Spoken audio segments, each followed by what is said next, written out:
Namaste friends, this is Ramesh Pitla. I have been creating an awareness about women's safety and children's safety. See, if you look at children, right, they are very innocent. If something happens against them regarding sexual offences, they doesn't know that at least that is an offence. So, at least if you create awareness about most important POCSO sections, protection of children from sexual offences, if you spread awareness about punishments, at least the criminals will get fear to commit an offence. They will try to attempt to commit an offence if they know the punishment. So this is my motto, my goal, to create awareness about children's safety by explaining about POCSO Act. I request you all to please subscribe to this channel, comment, like and share with your friends. If you subscribe to this channel, you will be knowing about more and more important laws. It will help a lot everyone. So let us know section 5, which is about aggravated penetrative sexual assault. So what does it mean? What is the standard definition as per the section 5 of POCSO Act? I am going to explain about it.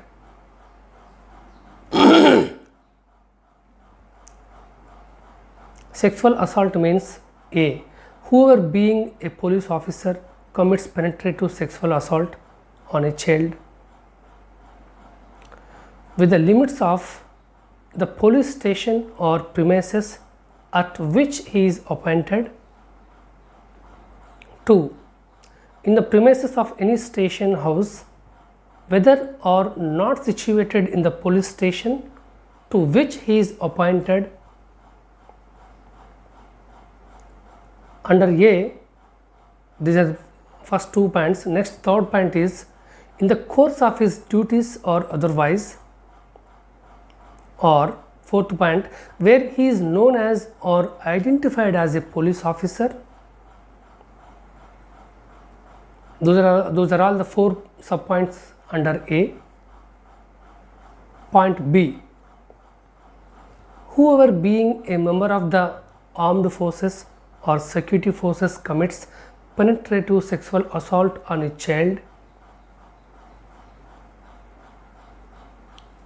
Under B, the first point is within the limits of the area to which the person is deployed, or point 2, in any areas under the command of the forces or armed forces, or point 3, in the course of his duties, or otherwise, or fourth point, where the said person is known or identified as a member of the security or armed forces. Or point C, whoever being a public servant commits penetrative sexual assault on a child. Or D, whoever being on the management or on the staff of a jail, remand home, protection home, observation home, or other places of custody or care and protection established by or under any law for the time being in force, commits penetrative sexual assault on a child, being inmate of such jail, remand home, protection home, observation home, or other place of custody or care and protection. This is point C, point D. Next, point E, whoever being on the management or staff of a hospital where government or private commits penetrative sexual assault on a child in that hospital. Next point, F, whoever being on the management or staff of an educational institution or religious institution commits penetrative sexual assault on a child in that institution. Or point D, whoever commits gang penetrative sexual assault on a child. Even nowadays, the group of people are committing for offences against children also. So, in this section about aggravated penetrative sexual assault, there is a standard explanation also has been given here. So, what is the explanation about this? When a child is subjected to sexual assault by one or more persons of a group in furtherance of their common intention, each of such persons shall be deemed to have committed gang penetrative sexual assault within the meaning of this clause, and each of such persons shall be liable for that act in the same manner as if it were done by him alone. Basically, in group of people, suppose 4 to 5 members are there, even out among those 4 to 5 members, one person commits for this offence also, it will impact all the remaining members. So, that is the explanation for point E. Now, point H, whoever commits penetrative sexual assault on a child using deadly weapons, fire, heated substance or corrosive substance, or I, point I,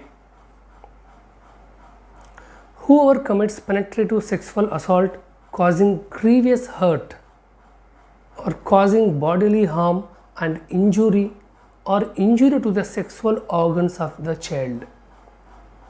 Even in India, I have seen one case where 6 months child also raped by one criminal. One incident happened in Hyderabad, very pathetic. So, point I, whoever commits penetrative sexual assault on a child, which the subpoints under this one, the point 1 is physically incapacitates the child or causes the child to become mentally ill as defined under clause B of section 2 of the Mental Health Act 1987, or causes of 14 of 1987 impairment of any kind so as to render the child unable to perform regular tasks temporarily or permanently, or point 2, in the case of female child, makes the child pregnant as a sequence of sexual assault.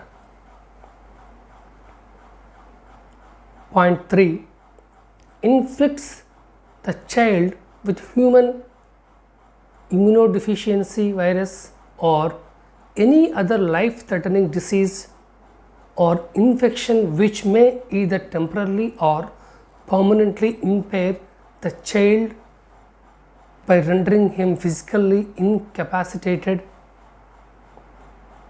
or mentally ill to perform regular tasks. Or point K, whoever taking an advantage of a child's mental or physical disability commits penetrative sexual assault on the child. Yes, in India, not only India, around the world, even the children who are having a mental disability, who are not able to do their regular task also, even they have been facing a lot of problems from the criminals. That is very heinous, I can say. Next point L, whoever commits penetrative sexual assault on the child more than once or repeatedly. Or point M, whoever commits penetrative sexual assault on a child below 12 years. N, whoever being a relative of the child through blood or adoption or marriage or guardianship or in the foster care, having a domestic relationship with a parent of the child, or who is living in the same or shared household with the child, commits penetrative sexual assault on such child, or next point is O, whoever being in the ownership or management or staff of any institution providing services to the child, commits penetrative sexual assault on the child.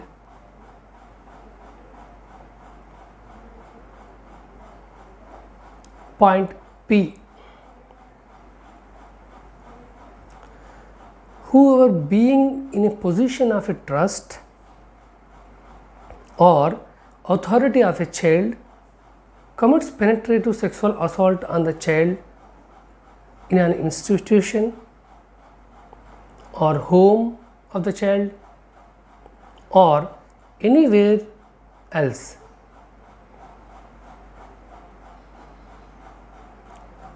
So this is all about this point.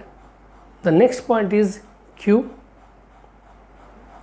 whoever commits penetrative sexual assault on a child knowing the child is pregnant.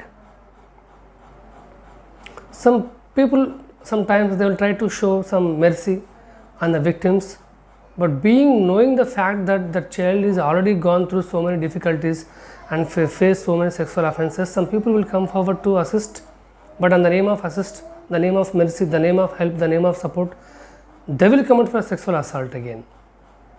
Point R, whoever commits penetrative sexual assault on a child and attempts to murder the child, or S, whoever commits penetrative sexual assault on a child in the course of communal or sectarian violence, or T, whoever commits penetrative sexual assault on a child and who has been previously convicted of having committed any offence under this act or any sexual offence punishable under any other law for the time being in force. Even some people will keep on repeat the offences, though they got the punishment from the respective courts, though they have paid the fine to the respective court, they went multiple times to court, but still they will try to commit the offences. It's all about this one. Point U, whoever commits penetrative sexual assault on a child and makes the child to strip or parade naked in public is said to commit aggravated penetrative sexual assault. So the list of points whatever we have been discussing, all the above points said to commit aggravated penetrative sexual assault. So this is so many people are committing very heinous acts against the children. They doesn't know what is the punishment, they doesn't know what is the fine, they doesn't know what is the procedure. Some people will take as granted by committing offences against children. So who will put an end to these kind of offences? We are supposed to put an end.